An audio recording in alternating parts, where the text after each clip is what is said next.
Si no muere, se va al asilo. Esas palabras salieron de la boca de mi propia hija mientras yo permanecía inmóvil en aquella cama de hospital. Aunque mi cuerpo no respondía, mi mente estaba perfectamente consciente. Les cuento esto desde mi nuevo hogar en Montevideo, Uruguay, donde vivo ahora con mi esposa Margarita, lejos de quienes alguna vez llamamos familia. ¿Cómo un padre termina escapando de sus propios hijos? Permítanme contarles mi historia. Pero antes de continuar, por favor haz clic en el botón de me gusta. Suscríbete al canal y comenta desde dónde estás viendo. Tu ayuda es muy importante. Soy Octavio Saldívar. Tengo 67 años y hasta hace 8 meses era un empresario respetado en Ciudad de México. Había construido una cadena de tiendas de electrónica que vendí por una suma considerable al jubilarme. Nuestra vida era tranquila y cómoda. Margarita y yo vivíamos en una hermosa casa en Las Lomas. Teníamos ahorros suficientes para vivir sin preocupaciones y disfrutábamos de visitas frecuentes de nuestra nieta Valentina, la única luz en la oscuridad que estaba por venir. Aquel martes de noviembre comenzó como cualquier otro. Desayuné con Margarita, revisé el periódico y entré a mi despacho para organizar algunos documentos.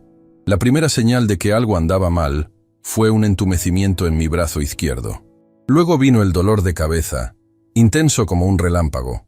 Intenté llamar a Margarita, pero mi voz no salió.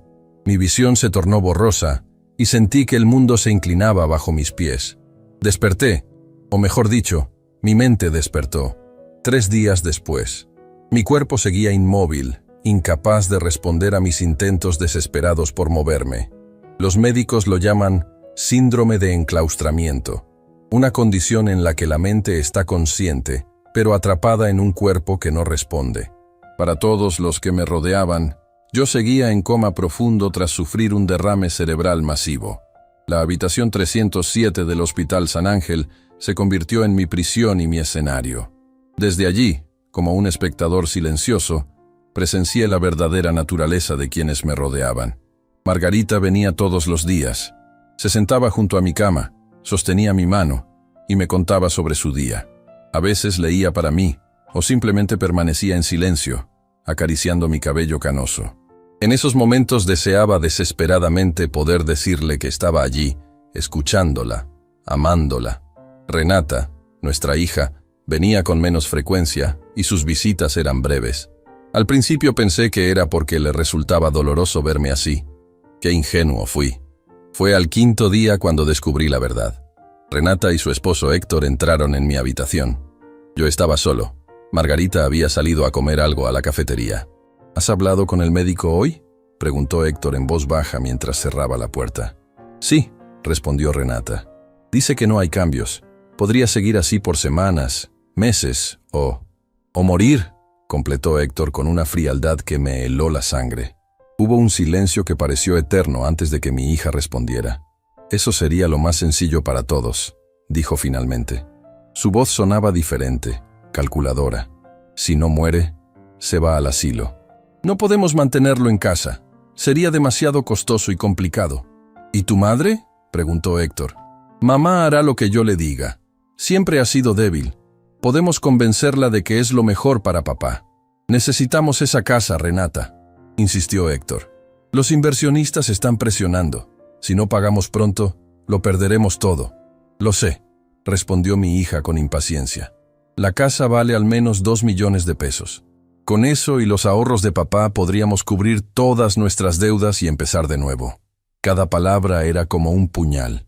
Mi propia hija, la niña que había criado con tanto amor, estaba calculando el valor de mi muerte. ¿Cuándo se había convertido en esta persona? ¿En qué momento el dinero se volvió más importante que la familia? ¿Y Valentina?, preguntó Héctor de repente. Adora a su abuelo. Hubo otra pausa antes de que Renata respondiera. Los niños se adaptan. Le diremos que el abuelo necesita cuidados especiales. Con el tiempo se olvidará. Quise gritar. Quise levantarme y confrontarlos, pero mi cuerpo se negaba a obedecer. Estaba atrapado, obligado a escuchar cómo planeaban deshacerse de mí. ¿Y si despierta?, preguntó Héctor. El médico dice que incluso si lo hace, probablemente quede incapacitado. Sería más fácil conseguir la tutela legal y control sobre sus bienes. Sentí náuseas. No reconocía a esta mujer. No era mi Renata, la niña que solía sentarse en mis rodillas mientras le leía cuentos, la adolescente que me pedía consejos sobre chicos, la joven que lloró emocionada cuando le entregué las llaves de su primer coche. Los días siguientes fueron un infierno silencioso. Fingía seguir inconsciente mientras escuchaba más conversaciones entre Renata y Héctor. Su situación económica era desesperada. Héctor había hecho inversiones arriesgadas que salieron mal. Estaban al borde de la bancarrota y yo era su tabla de salvación. Una semana después del derrame, sucedió algo inesperado. Margarita estaba sola conmigo, sosteniendo mi mano como siempre. «Octavio, mi amor», susurró. «No sé si puedes oírme, pero te extraño tanto. Por favor, vuelve a mí». Concentré toda mi fuerza en mi mano derecha y logré apretar ligeramente sus dedos. Margarita contuvo el aliento. «Octavio, ¿me escuchas?». Con un esfuerzo sobrehumano, apreté nuevamente. «¡Dios mío!», exclamó ella. «¡Voy a llamar al médico!». «¡No!», logré susurrar apenas audible. Mi voz sonaba extraña, ronca por el desuso. Margarita se inclinó hacia mí, su oído cerca de mis labios. «Finge que sigo igual», murmuré con gran esfuerzo. «¿Qué? ¿Por qué?», preguntó confundida. «Renata, asilo, mi dinero». Fue todo lo que pude decir antes de que el agotamiento me venciera. Vi el horror dibujarse en su rostro mientras comprendía. Margarita siempre había defendido a nuestra hija, encontrando excusas para su egoísmo y ambición. Esta vez no había excusa posible. Esa noche, después de que las enfermeras terminaran su ronda, Margarita regresó con el doctor Enrique Bustamante, mi médico y amigo de la universidad. Confiaba en él completamente. «Octavio, viejo amigo», dijo Enrique inclinándose sobre mí. «¿Puedes oírme?». «Sí», respondí débilmente. «Increíble», murmuró Enrique mientras revisaba mis pupilas con una pequeña linterna. «Estás consciente. Tienes lo que llamamos síndrome de enclaustramiento. Tu mente está completamente lúcida, pero tu cuerpo no responde como debería». «¿Me recuperaré?», pregunté con dificultad. «Es posible», respondió honestamente. «Necesitarás terapia intensiva, pero he visto casos similares con buena recuperación». Les conté todo lo que había escuchado. Margarita lloró silenciosamente mientras Enrique apretaba los puños con indignación. «Nunca imaginé que Renata fuera capaz de algo así», sollozó Margarita. «El dinero cambia a las personas», dijo Enrique con amargura. «He visto familias destrozarse por menos. Esa noche tomamos una decisión que cambiaría nuestras vidas para siempre. No podía confiar en mi propia hija, la persona que debería cuidarme en mis momentos de mayor vulnerabilidad. Nadie debe saber que estoy consciente», insistí. «Ni las enfermeras, ni los otros médicos, y especialmente Renata y Héctor». Enrique asintió. «Puedo mantener tu expediente sin cambios. Oficialmente seguirás en estado de coma, pero comenzaremos terapia de rehabilitación en secreto». Durante las siguientes 2 semanas, Enrique venía por las noches con un terapeuta de confianza. Lentamente, comencé a recuperar el control de mis extremidades. Primero los dedos, luego las manos, los brazos. Cada pequeño avance era una victoria. Mientras tanto, seguía escuchando las conversaciones de Renata y Héctor. Sus planes se volvían cada vez más concretos. Habían contactado con un asilo en las afueras de la ciudad, uno de esos lugares donde las familias abandonan a sus ancianos y se olvidan de ellos. También habían hablado con un abogado sobre cómo obtener mi tutela legal. «Cuanto antes lo traslademos, mejor», dijo Renata un día. «Una vez que tengamos el control legal de sus bienes, podemos vender la casa». «¿Y si la vieja no coopera?», preguntó Héctor refiriéndose a Margarita. Mi sangre hervía al escucharlo hablar así de mi esposa. «Mamá siempre hace lo que le digo», respondió Renata con desprecio. «Además, la casa está a nombre de papá. Si conseguimos la tutela, no necesitamos su permiso». Fue entonces cuando supe que teníamos que actuar rápido. No solo estaba en juego mi futuro, sino también el de Margarita. No permitiría que estos buitres nos arrebataran todo por lo que habíamos trabajado. Enrique nos presentó al capitán Esteban Montiel, un oficial de policía retirado que ahora trabajaba como investigador privado. Esteban era un hombre serio y directo que entendió inmediatamente la gravedad de nuestra situación. «He visto casos similares», nos dijo. «Desafortunadamente, El abuso de ancianos es más común de lo que creemos, especialmente cuando hay dinero de por medio. Con su ayuda, elaboramos un plan. Necesitábamos pruebas de las intenciones de Renata y Héctor, y necesitábamos tiempo para organizar nuestra escapada. Margarita colocó discretamente grabadoras en la habitación del hospital. También comenzó a reunir todos nuestros documentos importantes: escrituras, estados de cuenta, testamentos. Transfirió gradualmente dinero a una nueva cuenta bancaria en Uruguay, pequeñas cantidades para no levantar sospechas. Lo más difícil fue Valentina, nuestra nieta de 10 años. La adorábamos y sabíamos que dejarla atrás nos rompería el corazón, pero también sabíamos que Renata jamás nos permitiría llevárnosla. Una tarde, mientras Renata y Héctor estaban en una reunión con su banco, Valentina vino a visitarme con Margarita. «Abuelito, ¿cuándo vas a despertar?», preguntó inocentemente mientras tocaba mi mano. «Te extraño mucho. Fue la prueba más difícil de mi vida mantener la farsa frente a ella, pero sabía que un niño de su edad no podría guardar un secreto de esta magnitud. Tu abuelito está luchando por recuperarse, mi amor», le dijo Margarita con voz entrecortada. «Y nos escucha aunque no pueda respondernos». «¿De verdad?», preguntó Valentina con los ojos brillantes. «De verdad», confirmó Margarita. «Por eso es importante que le hables, que le cuentes tus cosas». Valentina se acercó a mi oído. «Abuelito, cuando despiertes te voy a hacer galletas de chocolate, tus favoritas, y vamos a jugar ajedrez como antes. Te quiero mucho, abuelito». Sentí las lágrimas deslizarse por mis sienes. ¿Cómo podría abandonarla? Pero, ¿qué alternativa teníamos? Si Renata y Héctor tomaban control de nuestros bienes, no tendríamos forma de ayudarla en el futuro. 3 semanas después del derrame, estaba lo suficientemente recuperado para moverme por mi cuenta, aunque con dificultad. Mi plan de escape estaba listo.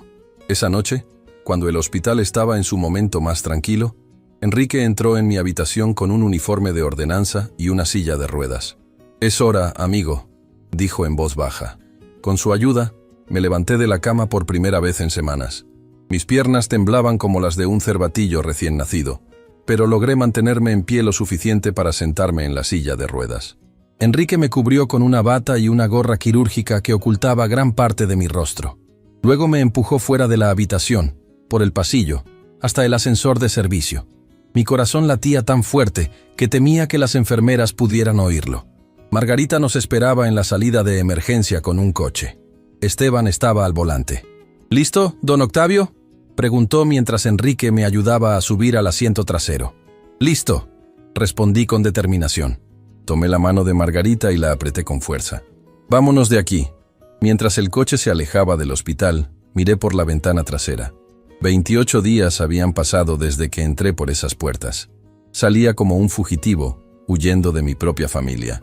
«¿A dónde vamos?», preguntó Margarita. «A casa de Esteban», respondió Enrique desde el asiento delantero. «Se quedarán allí hasta que todo esté listo para su viaje». Asentí en silencio. El plan era claro. Desapareceríamos por un tiempo, venderíamos nuestras propiedades a distancia con la ayuda de Enrique y comenzaríamos una nueva vida lejos de México, lejos de la traición y la codicia que habían destruido nuestra familia. «¿Y Valentina?», preguntó Margarita, expresando la preocupación que pesaba en ambos corazones. «Por ahora tendremos que dejarla», respondí con dolor. «Pero no la abandonaremos. Encontraremos la manera de mantenernos en contacto, de velar por ella desde lejos». Mientras el coche avanzaba por las calles nocturnas de Ciudad de México, una extraña calma me invadió. Había perdido a mi hija, pero había ganado una segunda oportunidad. A veces la familia no es la que te da la sangre, sino la que te demuestra lealtad cuando más la necesitas. Y así comenzó nuestra nueva vida, con un escape en medio de la noche y la dolorosa certeza de que nada volvería a ser como antes. La casa del capitán Esteban Montiel estaba ubicada en Coyoacán, en una calle tranquila flanqueada por jacarandas. Era una vivienda modesta comparada con la nuestra, pero en ese momento me pareció el refugio más seguro del mundo. Recuerdo la primera noche allí, sentado en su pequeña sala mientras Margarita y él preparaban la habitación de invitados. «Aquí estarán a salvo», nos aseguró Esteban. «Nadie relaciona esta dirección conmigo. Uso un nombre diferente para los servicios. Es una de las ventajas de haber trabajado tantos años en investigación encubierta. Los primeros días fueron los más difíciles. Mi cuerpo, debilitado por semanas de inmovilidad, protestaba con cada movimiento. Margarita y Esteban se turnaban para ayudarme con la terapia física que Enrique había diseñado para mí. Flexiones, estiramientos, pequeñas caminatas por el pasillo. Cada día era una batalla contra mis propios músculos atrofiados. Mientras tanto, el caos se desataba en el hospital. La mañana siguiente a nuestra fuga, Renata llegó para su visita habitual y encontró mi cama vacía. Esteban, que mantenía contacto con una enfermera de confianza, nos contó todo lo que sucedió. Armó un escándalo como nunca habían visto. Relató con una media sonrisa. Exigía explicaciones, amenazaba con demandar al hospital, gritaba que habían perdido a su padre. ¿Qué les dijo Enrique?, preguntó Margarita. Mantuvo la historia que acordamos. Les dijo que te encontraron muerto en la madrugada, que hubo un error administrativo y que tu cuerpo fue enviado directamente a la morgue sin notificar a la familia. La idea de mi propia muerte me resultaba extrañamente reconfortante. Era un nuevo comienzo, una oportunidad de dejar atrás todo lo que me ataba a una familia que había dejado de serlo. ¿Y se lo creyeron?, pregunté. Esteban negó con la cabeza. Renata exigió ver el cuerpo. Cuando le dijeron que ya había sido incinerado por error, amenazó con involucrar a las autoridades. ¿Eso nos causa problemas?, preguntó Margarita, preocupada. No, respondió Esteban con confianza. Enrique presentó todos los documentos necesarios. Certificado de defunción, registro de cremación, todo. Le debemos mucho a ese hombre. Ciertamente, le debíamos mucho a Enrique. Había arriesgado su carrera por ayudarnos. Si se descubría su participación en esta farsa, podría perder su licencia médica. Pero nuestra amistad de décadas pesaba más que cualquier juramento hipocrático. A los 4 días de nuestra desaparición, recibimos la primera grabación. Esteban había instalado micrófonos en nuestra casa días antes, cuando Renata y Héctor la visitaron para recoger algunas cosas de mamá. La grabación era breve, pero reveladora. No tiene sentido, decía la voz de Renata. ¿Cómo muere alguien de repente después de semanas estable? Y esa historia de la cremación es absurda. Quizás deberíamos dejarlo ir, respondió Héctor. De todas formas, ahora la casa es tuya. Eres la única heredera. No es tan simple, replicó Renata. Necesitamos el certificado de defunción para iniciar los trámites sucesorios. Y ese médico, Bustamante, está actuando muy extraño. ¿Crees que sospeche algo? No lo sé, pero no me gusta. Y encima mamá ha desaparecido también. Llamé a todas sus amigas y nadie sabe nada de ella. Tal vez está en shock, necesita tiempo. O tal vez sabe algo. Nunca fue tan estúpida como yo pensaba. Escuchar a mi hija hablar así de su madre me llenó de una rabia que nunca había sentido. ¿Cómo podíamos haber criado a alguien tan despreciable? ¿En qué momento el dinero se había vuelto más importante que la familia para ella? Los días pasaban y nuestro plan avanzaba lentamente. Esteban nos ayudó a conseguir nuevas identidades. Para el mundo, ahora éramos Roberto y Elena Vega, un matrimonio de jubilados de Veracruz. Con estos nuevos documentos, Margarita abrió cuentas bancarias adicionales y comenzamos a transferir nuestros activos. 10 días después de nuestra desaparición, Margarita se arriesgó a contactar con nuestra nieta, Valentina. Fue una decisión difícil, pero no podíamos soportar la idea de que la niña pensara que habíamos muerto. La llamada fue breve. Margarita utilizó un teléfono desechable y llamó al móvil que le habíamos regalado a Valentina en su último cumpleaños. «Abuelita, ¿dónde estás?», preguntó la niña apenas reconoció la voz de Margarita. «Mamá dice que desapareciste, que estás muy triste porque el abuelo murió». «Valentina, mi niña», respondió Margarita con voz temblorosa. «Necesito que me escuches con mucha atención. Lo que voy a decirte es un secreto muy, muy importante». «¿Un secreto?». «Sí, cariño. Un secreto que no puedes contar a nadie, ni siquiera a tus padres. Especialmente no a tus padres. ¿Puedes prometerlo?». Hubo un momento de duda antes de que Valentina respondiera. «Lo prometo, abuelita. Tu abuelo está vivo, mi amor. Está conmigo ahora mismo. Estamos bien, pero tuvimos que irnos por un tiempo». «¿El abuelo está vivo? Pero mamá dijo que había muerto. Incluso llevé flores a un lugar donde dijeron que estaban sus cenizas». El dolor en su voz me atravesó como una daga. Tomé el teléfono de manos de Margarita. «Valentina, Soy yo, tu abuelo, dije con voz suave. El silencio al otro lado de la línea fue seguido por un sollozo ahogado. Abuelito, ¿de verdad eres tú? Sí, mi pequeña. Soy yo. Estoy bien. Estoy recuperándome. Pero, ¿por qué mamá dice que estás muerto? ¿Por qué tuvieron que irse?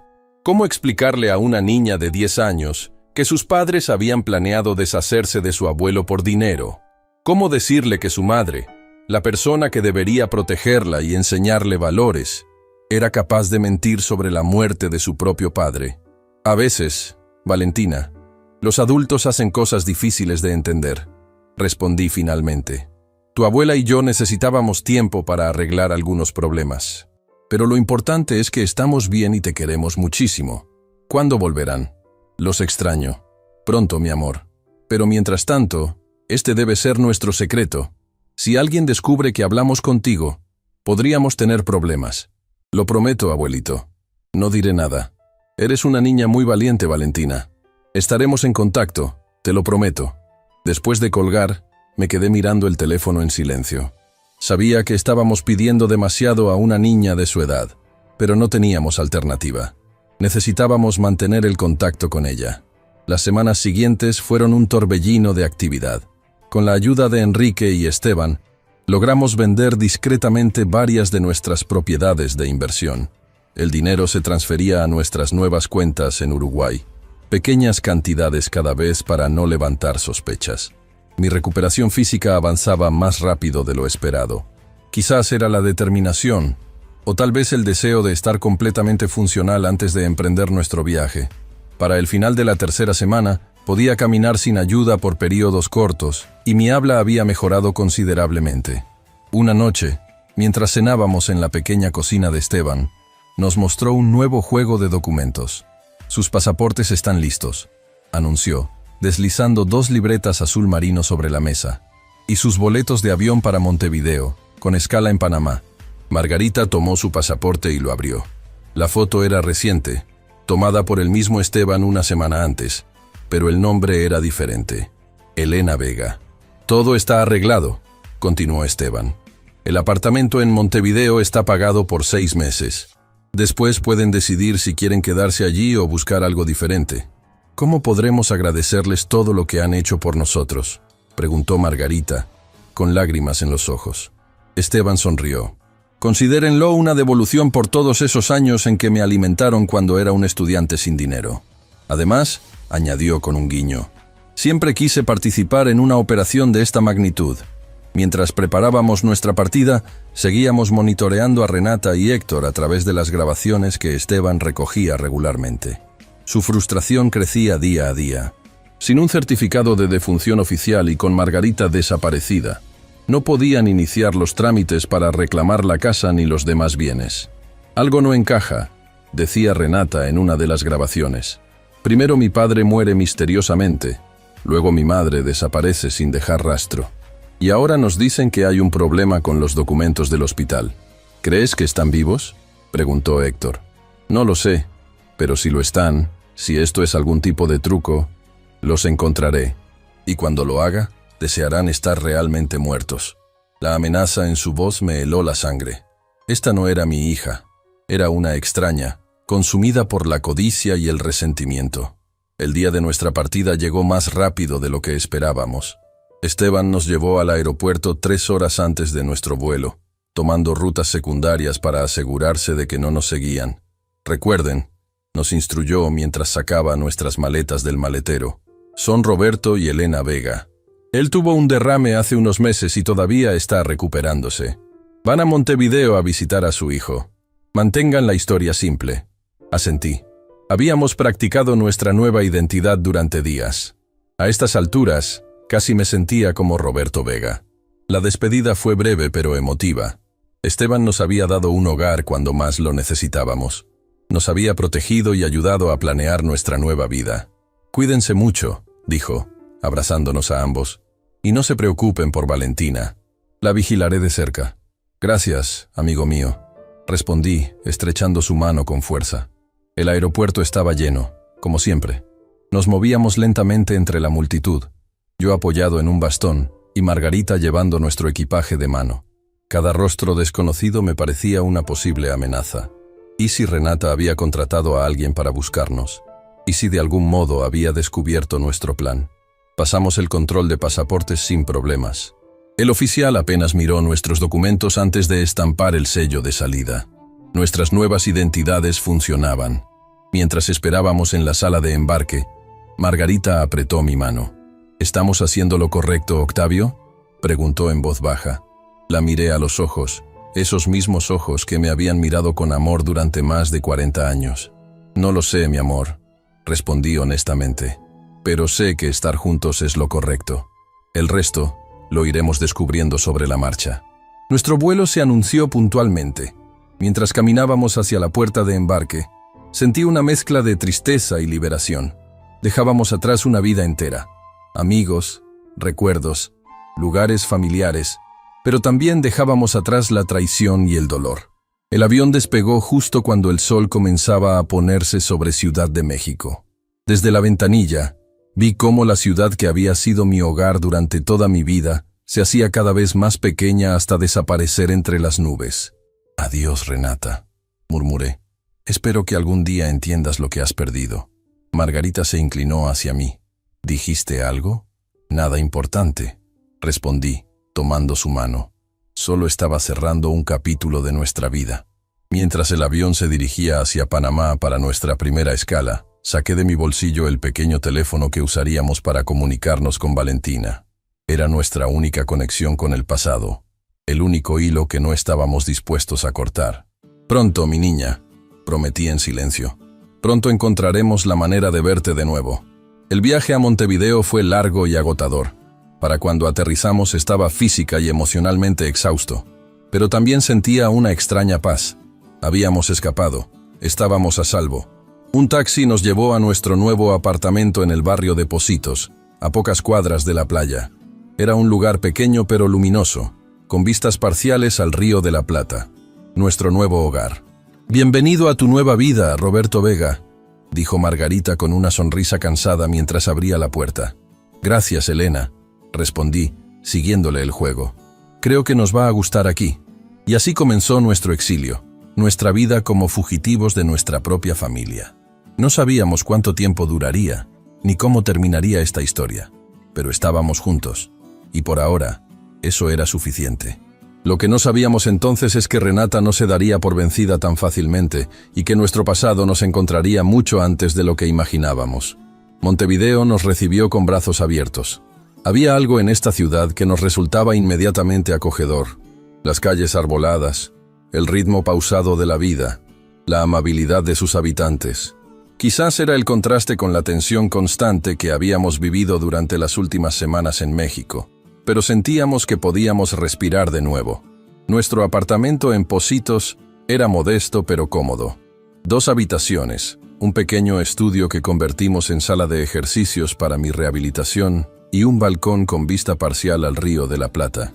Cada mañana, Margarita preparaba mate y salíamos al balcón a contemplar el amanecer. Una rutina sencilla que se convirtió en nuestro pequeño ritual de gratitud. ¿Sabes qué día es hoy?, preguntó Margarita una mañana mientras compartíamos el mate. Calculé mentalmente. Habíamos perdido la noción del tiempo durante nuestro escape, pero si mis cuentas no fallaban, era mediados de enero. ¿Jueves?, respondí inseguro. Margarita sonrió. Además de jueves, hoy cumplimos 42 años de casados. Me quedé inmóvil, con la bombilla a medio camino entre el mate y mis labios. Nuestro aniversario. Durante 41 años, lo habíamos celebrado con una cena especial, a veces un pequeño viaje. Nunca lo había olvidado. Hasta ahora. «Lo siento», murmuré avergonzado, «con todo lo que ha pasado». «No te disculpes», dijo ella tomando mi mano. «Este año tenemos el mejor regalo posible. Estamos juntos y a salvo».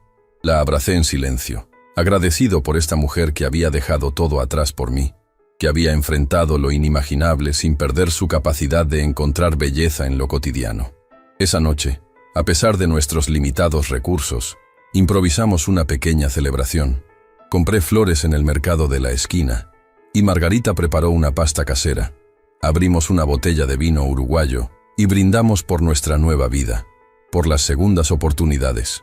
«Por Roberto y Elena Vega», dije levantando mi copa. Que sean tan felices como Octavio y Margarita Saldívar. Por nosotros, respondió ella, con una sonrisa que iluminaba la habitación. Por lo que dejamos atrás y por lo que está por venir. Las semanas pasaron y establecimos una rutina. Yo dedicaba las mañanas a mi rehabilitación física, ejercicios para recuperar la fuerza en mis extremidades, práctica de escritura para mejorar mi motricidad fina, caminatas cada vez más largas por el barrio. Por las tardes, explorábamos juntos nuestra nueva ciudad o simplemente leíamos en el parque cercano. Para el mundo, éramos Roberto y Elena Vega, un matrimonio de jubilados mexicanos que habían venido a Uruguay en busca de tranquilidad. Nuestros vecinos nos saludaban amablemente, sin hacer demasiadas preguntas. Cultivamos algunas amistades superficiales, lo suficiente para no llamar la atención por nuestro aislamiento, pero no tan profundas como para tener que elaborar demasiado sobre nuestro pasado. Cada domingo por la tarde, cuando Renata y Héctor solían llevar a Valentina al cine, llamábamos a nuestra nieta desde un teléfono descartable. Eran conversaciones breves pero preciosas, nuestro único vínculo con la vida que habíamos dejado atrás.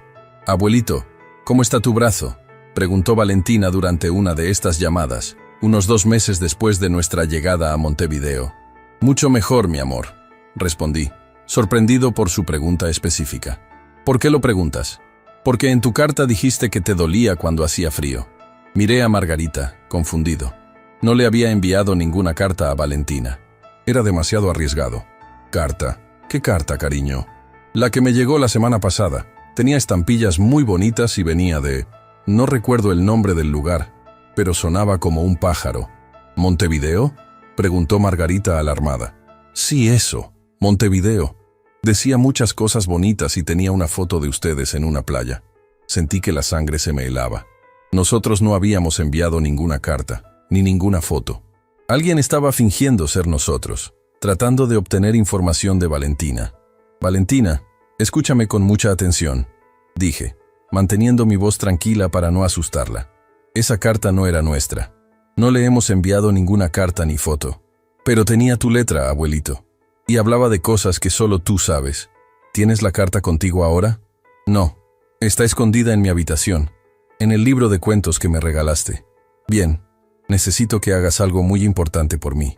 Cuando regreses a casa, quiero que rompas esa carta en pedazos muy pequeños y la tires en diferentes botes de basura. ¿Puedes hacer eso por mí?». «Sí. ¿Pero por qué? ¿Es algo malo?». «No es malo, mi vida. Es solo un juego de espías como en las películas que te gustan. Es muy importante que nadie sepa que hablamos, ¿recuerdas?».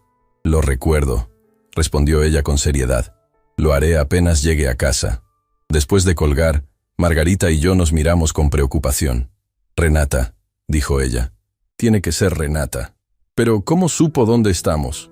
Fuimos tan cuidadosos. Tal vez no lo sabe con certeza. Quizás está enviando cartas a diferentes lugares, esperando que Valentina nos mencione algo en algún momento». La idea era aterradora. Si Renata sospechaba que estábamos en Montevideo, era solo cuestión de tiempo antes de que nos encontrara. Esa misma noche, llamamos a Esteban. A pesar de la distancia, seguía siendo nuestro contacto más confiable en México. «¿Una carta?», preguntó, después de que le expliqué la situación. «Eso es nuevo. Hasta ahora solo había estado haciendo preguntas a los vecinos, revisando registros hospitalarios». «¿Ha mencionado Uruguay alguna vez?». «No en las grabaciones que tenemos, pero ha estado hablando con un investigador privado. No sabemos exactamente qué le ha pedido que busque». «¿Crees que debamos mudarnos de nuevo?», preguntó Margarita. Hubo un silencio al otro lado de la línea antes de que Esteban respondiera. «No lo creo. Si se están moviendo a ciegas, mudarse podría llamar más la atención. Simplemente sean más cautelosos. Cambien su rutina. Eviten lugares donde puedan ser fotografiados fácilmente». Después de colgar, pasamos horas discutiendo nuestras opciones. La idea de mudarnos de nuevo era agotadora. Apenas estábamos estableciéndonos, comenzando a sentirnos en casa, pero tampoco podíamos arriesgarnos a que Renata nos encontrara. Finalmente, decidimos quedarnos en Montevideo pero cambiar nuestros hábitos. Dejamos de visitar los lugares turísticos donde podrían fotografiarnos, evitamos las cámaras en eventos públicos y comenzamos a variar nuestras rutas diarias. También decidimos ser más cautos con nuestras llamadas a Valentina. Establecimos un código.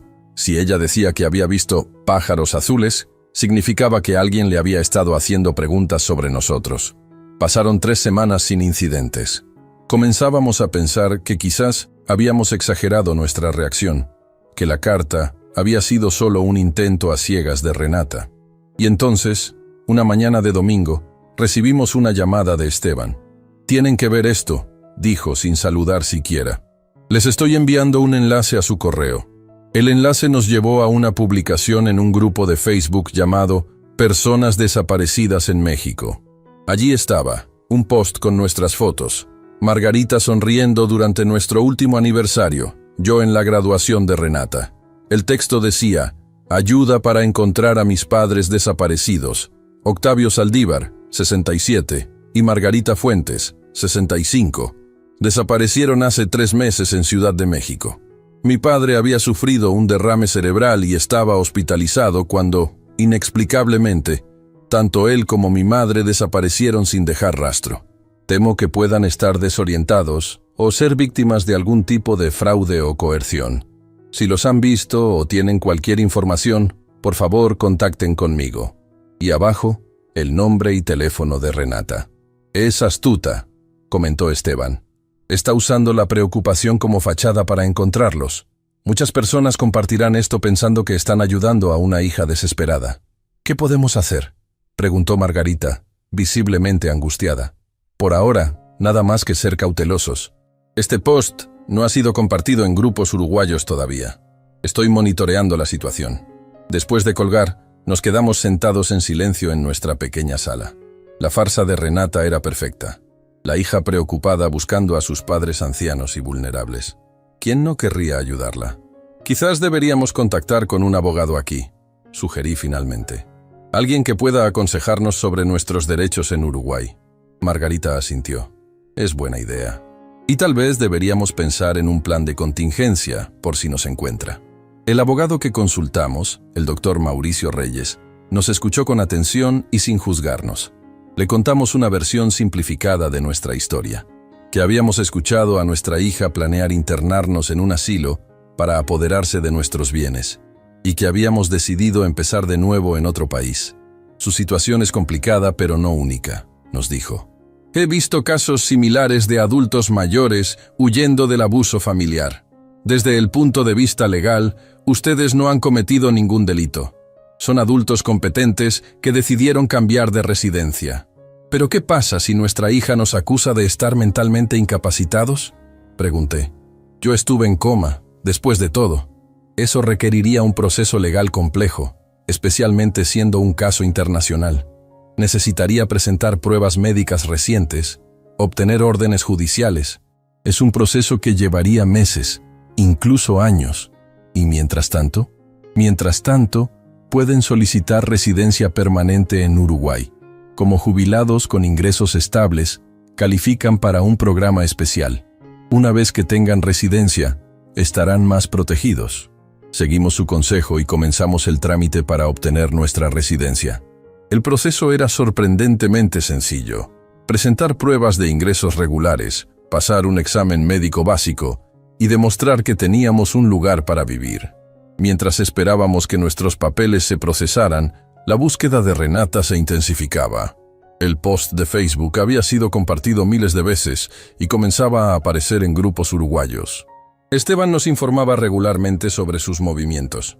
Había contratado a un segundo investigador privado. Estaba revisando registros de inmigración.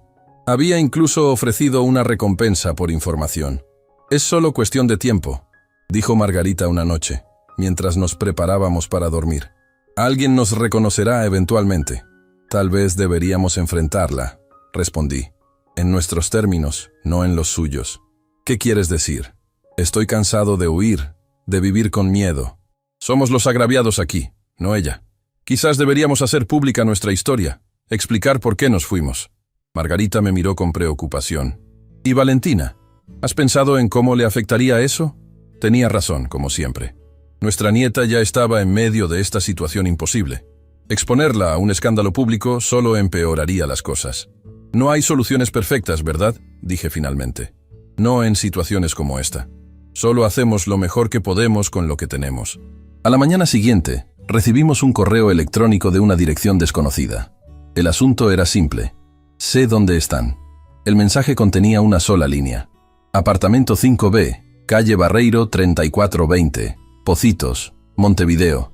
¿Hablamos o lo hago público? Nuestra dirección exacta. Alguien nos había encontrado.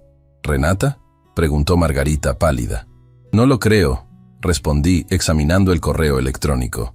Renata habría venido directamente o habría hecho un escándalo público. Esto parece más una extorsión. ¿El investigador privado, tal vez? Posiblemente. O alguien que nos reconoció y decidió sacar provecho. Llamamos inmediatamente a Esteban, quien nos aconsejó no responder y cambiar de apartamento lo antes posible. Pero yo estaba cansado de huir. Voy a responder, decidí. Vamos a averiguar quién es y qué quiere. Mi respuesta fue breve. ¿Quién eres? ¿Y qué quieres? La contestación llegó en minutos. Alguien que puede ayudarles o perjudicarles, dependiendo de lo que ofrezcan. Tengo información que su hija pagaría muy bien. Así que era extorsión. Después de todo, alguien que nos había reconocido y pensaba que podía sacarnos dinero. ¿Cuánto?, pregunté en mi siguiente correo. $50,000. Un pago único y desaparezco de sus vidas. Era una suma considerable, casi un tercio de lo que nos quedaba después de nuestro escape y establecimiento en Montevideo. Pero si pagábamos, ¿qué garantía teníamos de que no volvería a pedir más? Necesito saber con quién estoy tratando, respondí. Una prueba de que realmente sabes algo valioso. La respuesta incluyó una foto. Margarita y yo caminando por la Rambla de Pocitos, claramente reconocibles, con la fecha de apenas 3 días atrás impresa en la esquina. ¿Ahora hablamos de dinero?, preguntaba el mensaje. Sentí una mezcla de rabia e impotencia. Estábamos atrapados de nuevo. «Danos tiempo para reunir el dinero», respondí finalmente.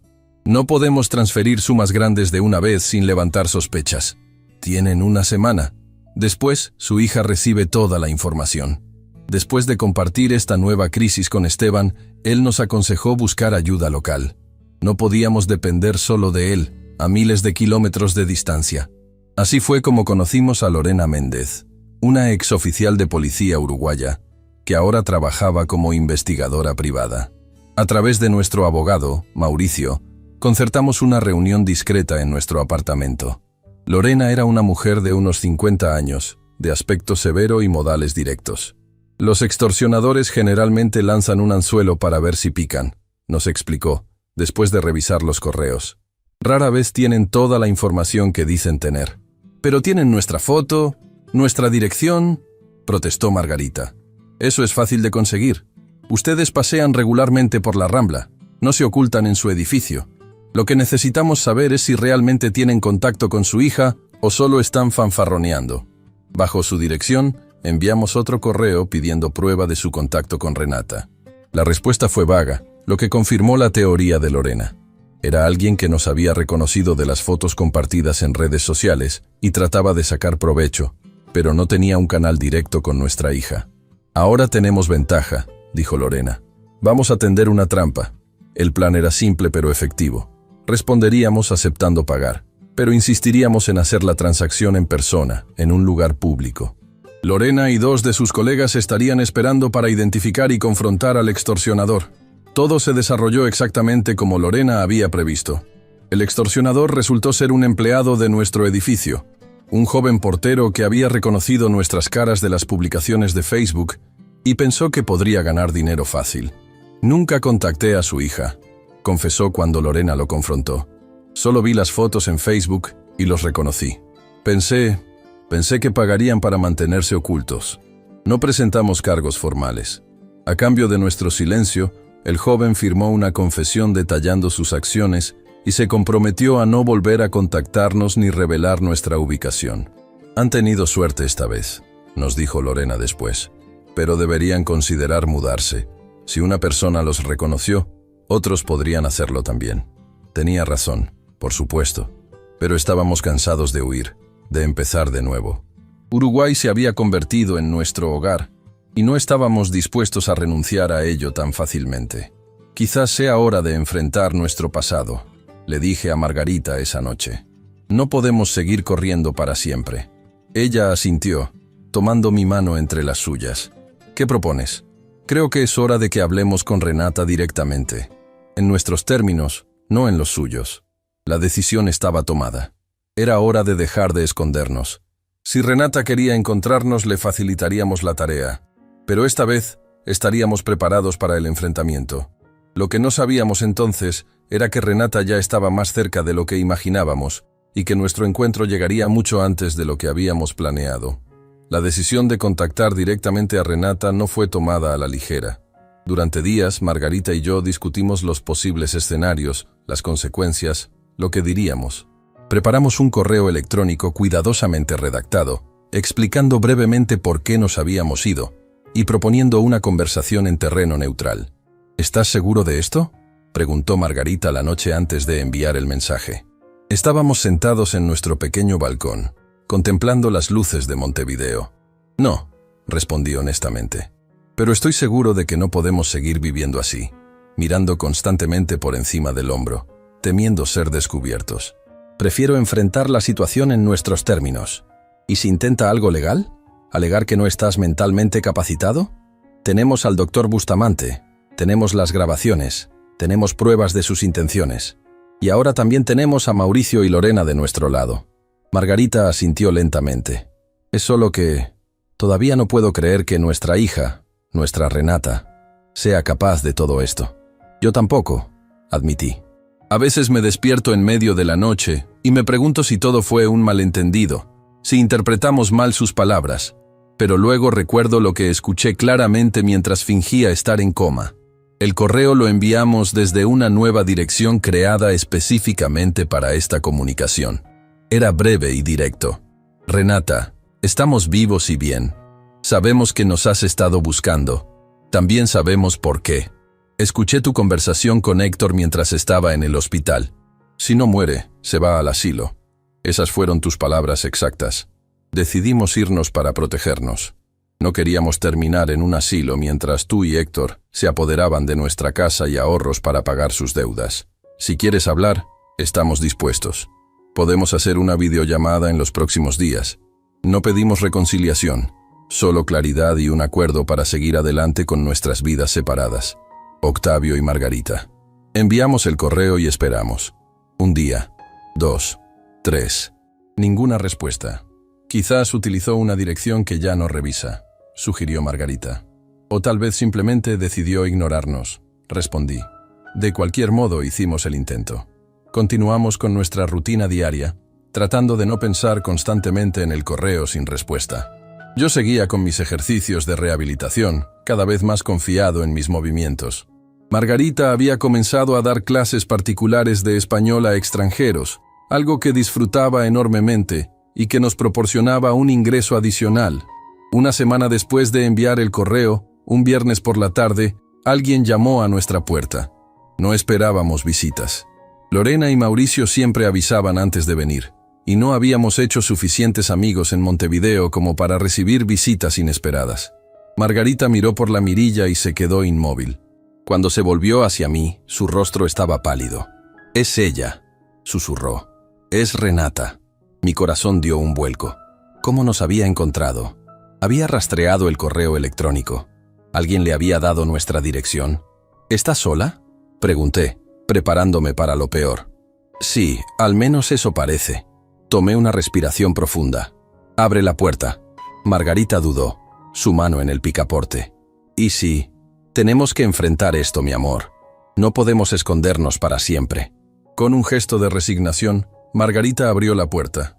Y allí estaba Renata, nuestra hija, la mujer que había planeado enviarnos a un asilo para apoderarse de nuestros bienes. Llevaba un vestido sencillo y una expresión indescifrable. Parecía más delgada que la última vez que la vimos, con círculos oscuros bajo los ojos. «Mamá», dijo simplemente. Luego miró más allá de Margarita y me vio. «Papá, estás bien». Su voz sonaba extraña, una mezcla de alivio y algo más difícil de identificar. ¿Decepción, quizás? «Estoy vivo, si es lo que preguntas», respondí, más duramente de lo que pretendía. Un silencio incómodo llenó el espacio entre nosotros. Finalmente, Margarita dio un paso atrás. Pasa, dijo, su voz cautelosa. Supongo que tenemos mucho de qué hablar. Renata entró lentamente, observando nuestro modesto apartamento. ¿Estaría evaluando cuánto habíamos gastado? ¿Calculando cuánto quedaba de su herencia? ¿Cómo nos encontraste?, pregunté, yendo directamente al grano. El correo, respondió ella, sin rodeos. Contraté a alguien para rastrear la dirección IP. Me llevó a Montevideo, y de ahí fue cuestión de revisar registros de inmigración y propiedades alquiladas a mexicanos recientes. Impresionante, comenté, sin ocultar mi sarcasmo.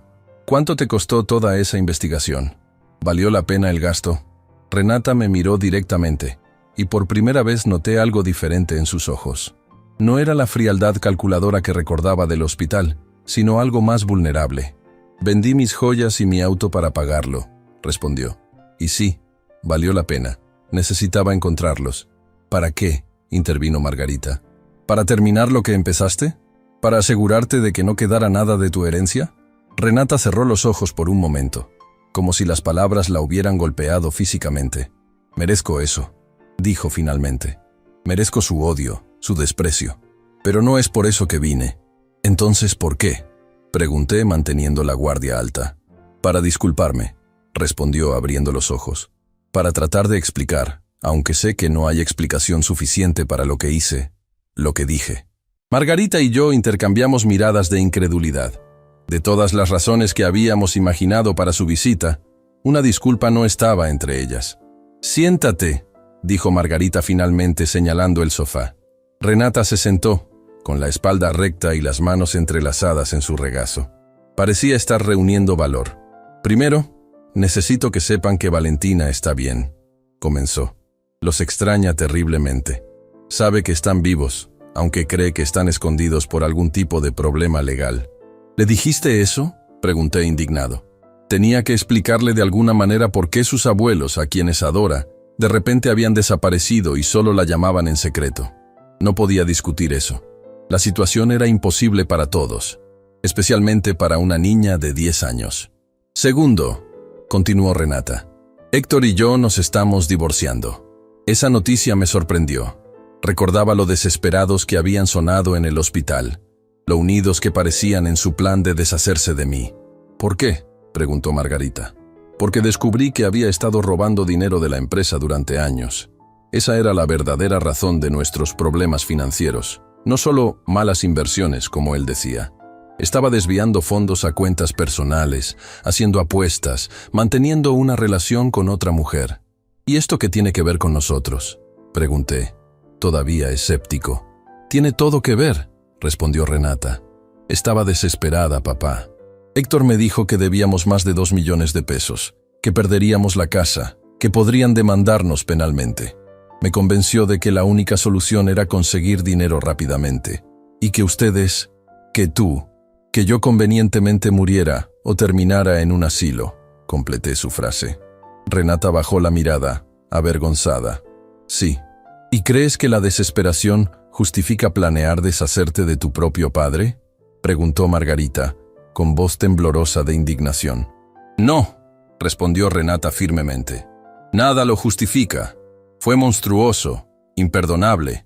No estoy aquí para pedir perdón, porque sé que no lo merezco. Estoy aquí para enfrentar lo que hice, para que sepan la verdad completa, y para ofrecerles algo a cambio de tanto daño. ¿Qué podrías ofrecernos que valga algo para nosotros ahora?, pregunté. Renata abrió su bolso y sacó una carpeta. Estos son los documentos de la casa en Las Lomas y de las otras propiedades que quedaban a tu nombre. Las he transferido todas de vuelta a ustedes. También hay una cuenta nueva con el dinero que logré recuperar de Héctor. No es todo lo que les pertenece, pero es un comienzo. Tomé la carpeta con manos temblorosas y la abrí. Efectivamente, allí estaban las escrituras con fechas recientes, todas a nombre de Octavio Saldívar.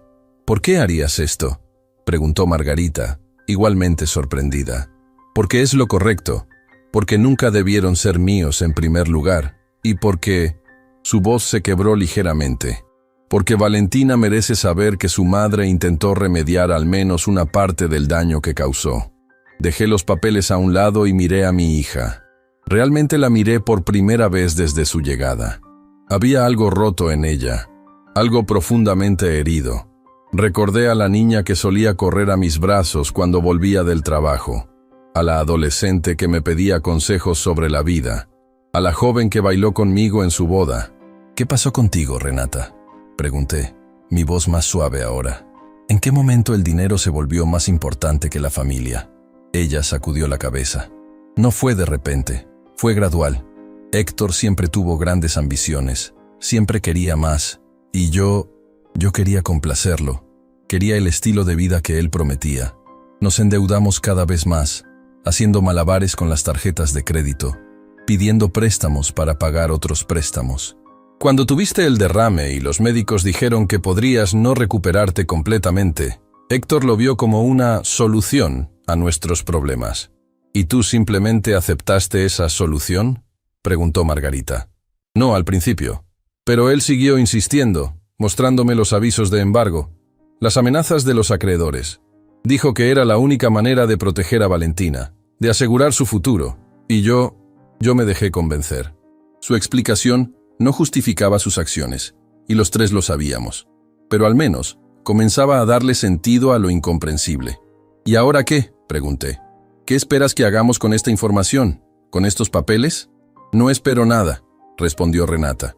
Pueden vender las propiedades, conservarlas, hacer lo que quieran. Son suyas como siempre debieron ser. Solo quería que supieran que estoy tratando de arreglar las cosas, aunque sé que algunas cosas no pueden arreglarse.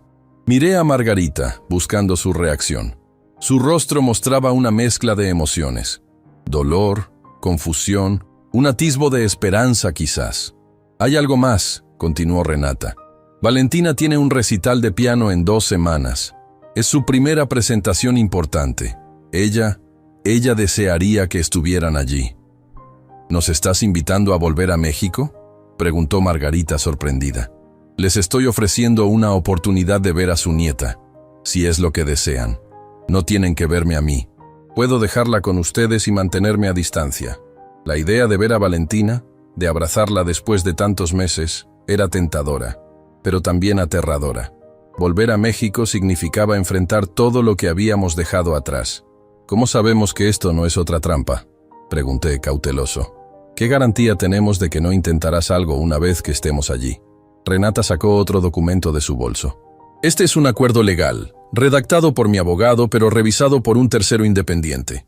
Establece que reconozco plenamente tu capacidad mental y física, que renuncio a cualquier reclamo sobre tus propiedades o finanzas, y que me comprometo a no interferir en tu vida o decisiones de ninguna manera. Tomé el documento y lo revisé. Parecía legítimo, aunque necesitaríamos que Mauricio lo examinara. ¿Por qué deberíamos confiar en ti después de todo lo que ha pasado?, preguntó Margarita, expresando exactamente lo que yo estaba pensando. Renata nos miró a ambos, sus ojos llenos de una tristeza profunda. No deberían. No han pasado suficientes días, ni he hecho suficientes cosas buenas para merecer su confianza. Solo puedo ofrecerles mi palabra de que he cambiado, que he visto el abismo al que me llevó la codicia, y que estoy tratando desesperadamente de encontrar el camino de vuelta. Hubo un largo silencio mientras sopesábamos sus palabras. Parte de mí quería creerle, ver en ella a la hija que una vez conocimos y amamos. Otra parte se mantenía alerta, recordando la frialdad con la que había planeado mi internamiento, mientras yacía indefenso en una cama de hospital. Necesitamos tiempo, dije finalmente, para pensar en todo esto, para consultar con nuestro abogado aquí. Renata asintió. Lo entiendo. Me quedaré en Montevideo unos días. Aquí está la dirección de mi hotel y mi número. Escribió ambos en un papel y lo dejó sobre la mesa. Cuando estén listos para hablar, si es que lo están, pueden contactarme. Se levantó para irse, pero se detuvo antes de llegar a la puerta. Hay algo más que deben saber, dijo, volviéndose hacia nosotros. Si deciden no volver, si deciden no verme nunca más, lo entenderé. Pero Valentina merece tener a sus abuelos en su vida. Ella no tuvo nada que ver con mis errores. Con esas palabras, salió del apartamento, dejándonos con un torbellino de emociones y decisiones imposibles. Esa noche, Margarita y yo apenas dormimos. Discutimos todas las posibilidades, todas las trampas potenciales, pero también las oportunidades que se abrían ante nosotros. ¿Le crees?, preguntó Margarita mientras yacíamos en la cama, contemplando el techo. No lo sé, respondí honestamente. Una parte de mí quiere creerle. Quiere pensar que nuestra hija no es completamente la persona que escuché en el hospital, pero otra parte sigue esperando la trampa. Yo también, admitió Margarita. Pero pienso en Valentina. Ha pasado medio año. Debe estar tan confundida. A la mañana siguiente, consultamos con Mauricio y Lorena. Ambos revisaron los documentos que Renata había traído y confirmaron que eran legítimos. El acuerdo legal es sólido, dijo Mauricio. Si ella intentara algo en México, este documento la detendría en seco. Aún así, yo tendría cuidado, aconsejó Lorena. La gente puede cambiar, pero no de la noche a la mañana. Sopesamos todos los consejos, todas las precauciones. Y al final, la decisión se reducía a una simple pregunta. ¿Qué vida queríamos para nosotros mismos de ahora en adelante? 3 días después, llamamos a Renata y la invitamos a cenar en nuestro apartamento. Cuando llegó, parecía nerviosa, casi tímida. Hemos tomado una decisión, anuncié después de la cena, con Margarita sentada a mi lado, sosteniendo mi mano. Vamos a volver a México para el recital de Valentina. El alivio en el rostro de Renata fue evidente. Gracias.